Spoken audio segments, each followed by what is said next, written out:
I have to just accept that in this life, I just wasn't able to make it as an artist. Maybe that window passed, Or maybe it didn't, and I'm just being a little bit negative.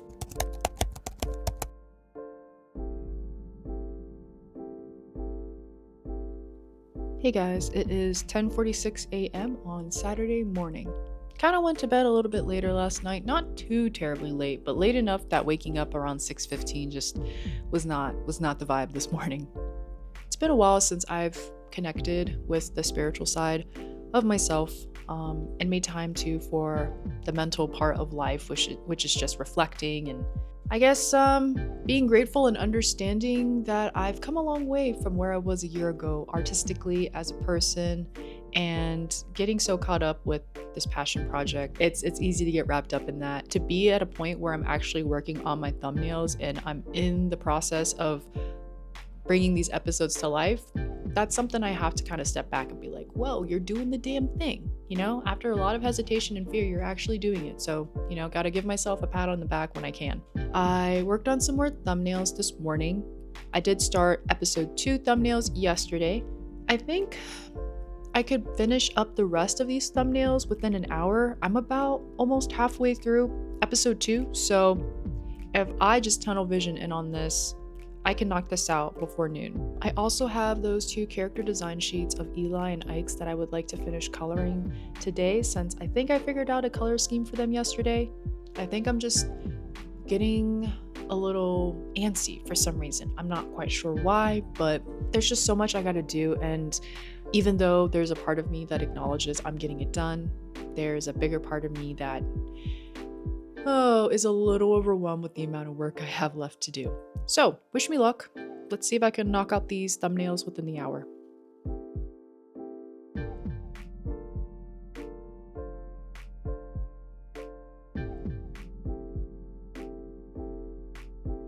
As I've mentioned in the earlier parts of this series, I am using my original thumbnails of AMP, which was going to be a manga initially, as a guideline for the Webtoon version. It's definitely expedited the thumbnailing process a lot, but after episode 3, I'm pretty much creating these thumbnails from scratch, so it'll probably take me longer than an hour or 2 to finish them up.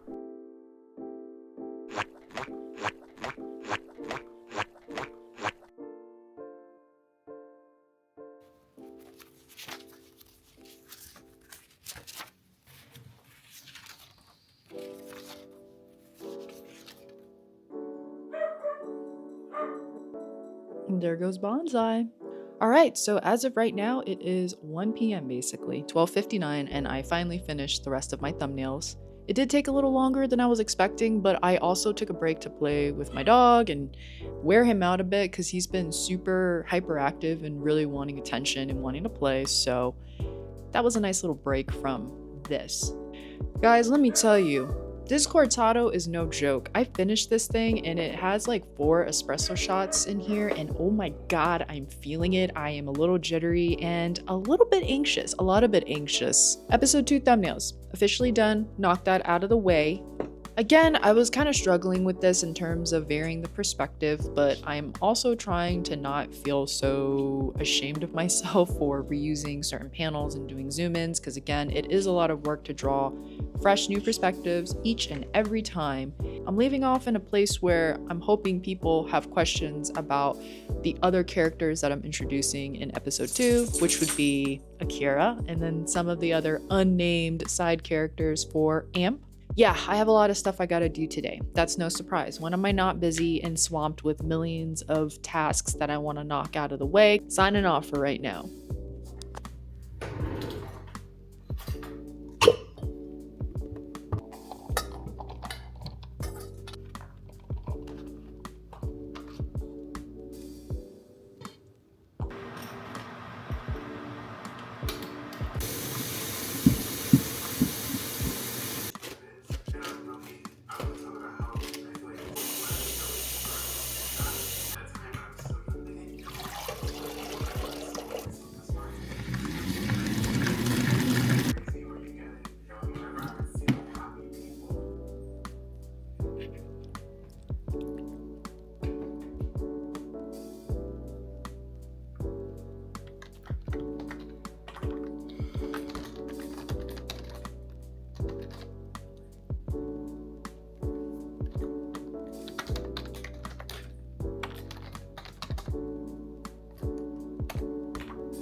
So, just finished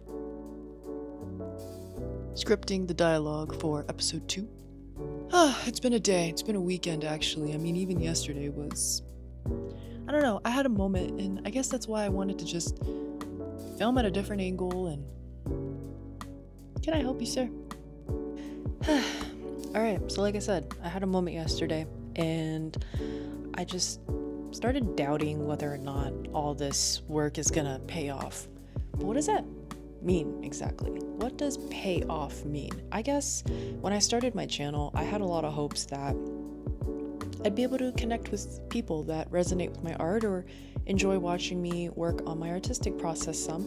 Granted, maybe I'm not doing the best job at teasing what it is, and maybe I'm just not as interesting as I thought I was going into this.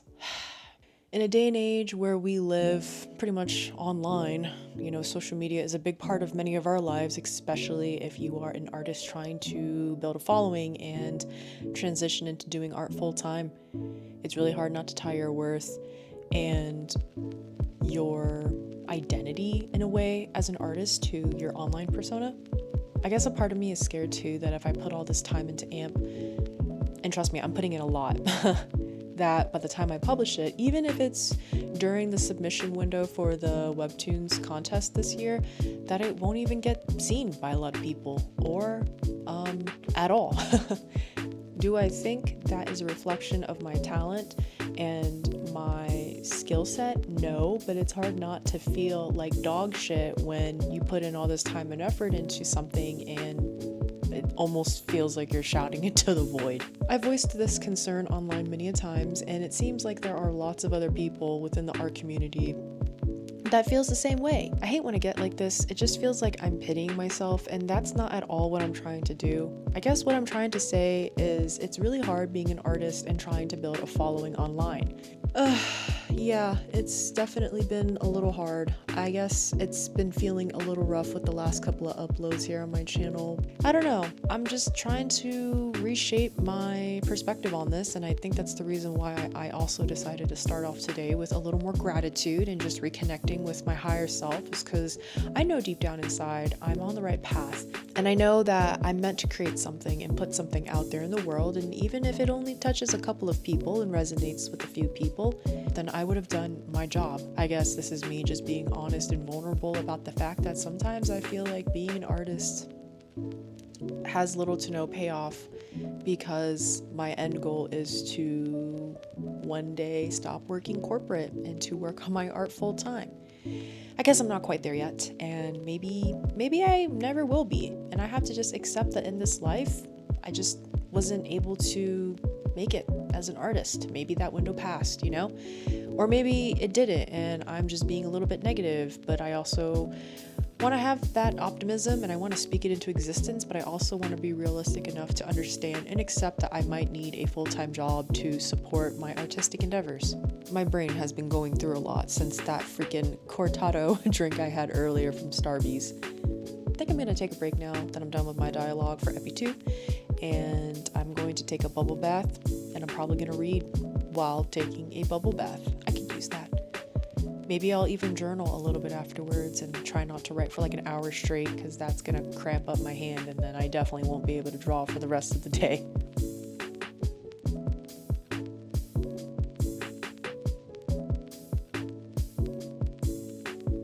If you guys watched part 2 of this series, then you'll know that I bought a Lush bath bomb, which I used, and honestly I was expecting a little bit more from it when I dropped it in the water, but it didn't really do much.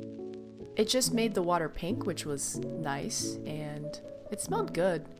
It was still really relaxing, and I'm glad I took that time to just decompress and read a little bit.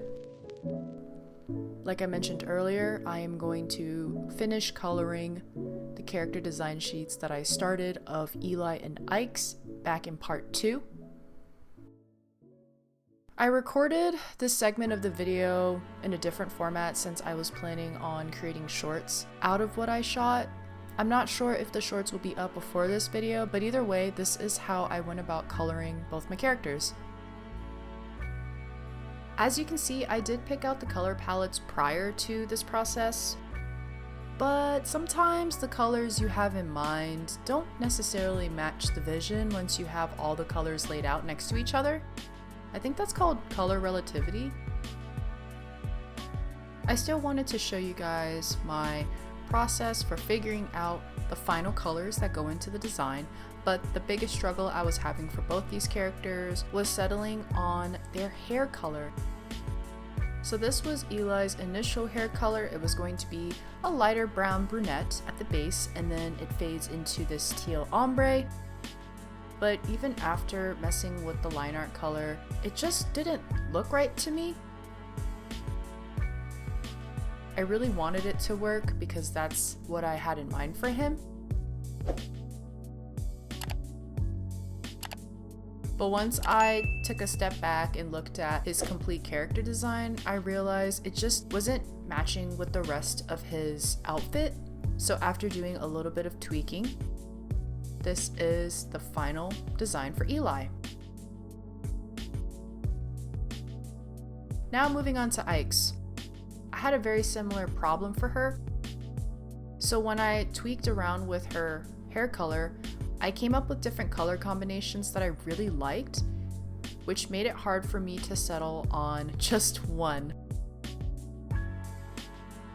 I do touch on this very briefly after the section, but coloring characters is really difficult for me because there's so many different variations, so it's hard for me to make a decision sometimes.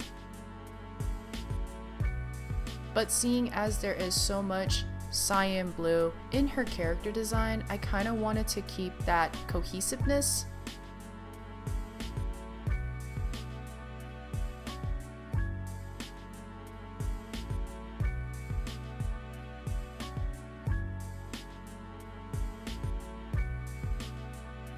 One thing that is nice about Eli and Ike's outfit is they pretty much have the same shoes, so it's a no-brainer thinking of the color scheme for that.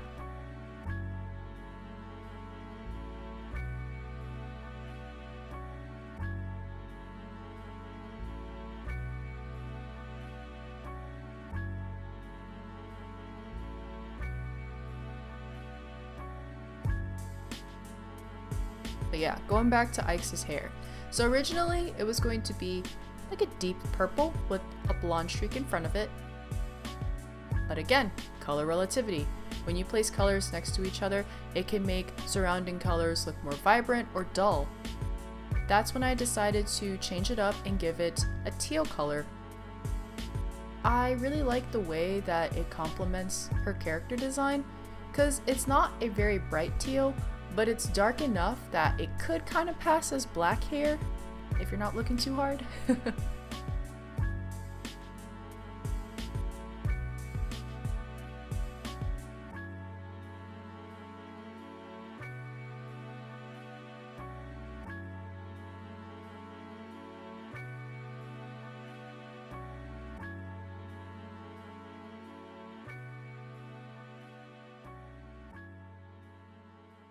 Right now I am adjusting the effect of Ike's mesh undersleeve and giving some shine to her boots. I also forgot to add scuff marks to her boots just to show that it's gone through some wear and tear. And now I am coloring in her meteor hammer.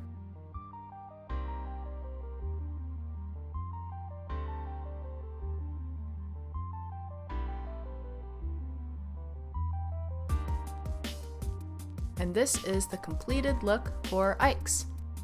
I'm glad I changed her hair color, and I'm glad I changed Eli's. Hey guys, it's Sunday, 2/13, March 2nd. I've done quite a bit today. I did some meal prepping for the week, but before I did that, I actually finished both character design sheets for Eli and Ike's, which are two pretty important side characters, both of which appear in episode 2 of my Webtoon series. Finishing their character design sheets slash turnarounds, their mini turnarounds, took a lot longer than I was expecting because I was having a hard time deciding on a color palette for their hairstyles.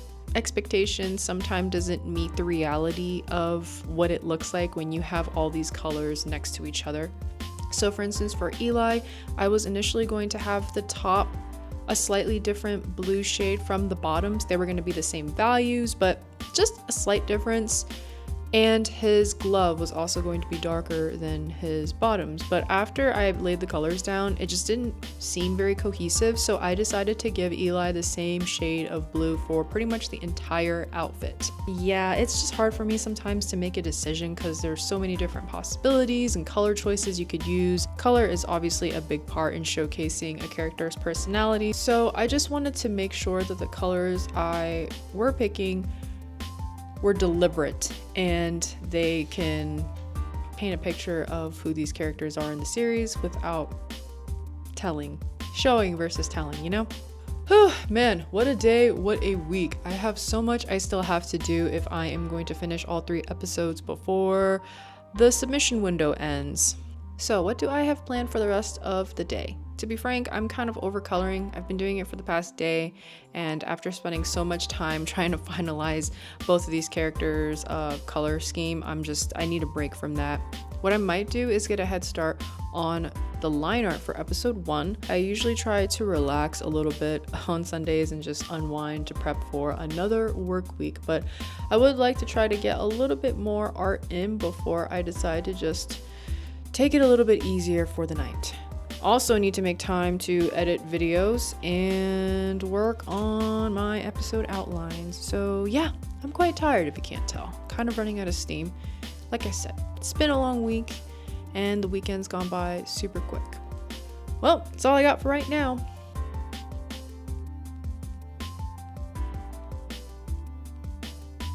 I wanted to give you guys a little preview of what to expect in part 4 of this series, which will be me working on the line art, finally. It's been a roller coaster of emotions, but overall I'm very glad that I started working on my series, regardless of whether or not I can meet that May 15th deadline. I hope you guys have been enjoying this series so far. If you have, please don't forget to give this video a like, comment, share it, and subscribe to the channel if you want to see more content like this. Just want to say thanks to everyone who's been encouraging me to keep creating art, and also thank you for allowing me to be a little vulnerable in today's video. I hope to catch you guys in my next one. Good luck if you are submitting for this contest, and I'll see you guys again in my next video. Take care, y'all. Bye!